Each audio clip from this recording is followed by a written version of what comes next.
Supreme court में आज एक बार फिर योगी आदित्यनाथ की यूपी सरकार को मेजर एम्बैरेसमेंट झेलनी पड़ी। सुप्रीम कोर्ट ने all forms of bulldozer action पे पॉज लगा दिया है नेशन वाइड। सुप्रीम कोर्ट ने कहा कि ऐसा कोई भी डेमोलिशन नहीं किया जाएगा without the permission of the court. ये pause next date of hearing October 1 तक रहेगा और तब इसे रिव्यू किया जाएगा।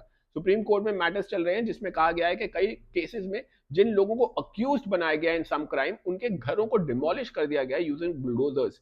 इस मैटर पर सुप्रीम कोर्ट ने लास्ट टाइम भी ऑब्जर्वेशन दी थी, जिसके बाद यूपी सरकार के एक मिनिस्टर ने, जो कि कहा जाता है नरेंद्र मोदी के काफी क्लोज एड है, उन्होंने कमेंट करते हुए कहा था कि दिस एक्शन विल कंटिन्यू। इस पे भी आज सुप्रीम कोर्ट ने कड़ा एतराज जताते हुए कहा कि अब वो इस पे कंप्लीट पॉज लगा रहे हैं। This will not happen unless the court approves it.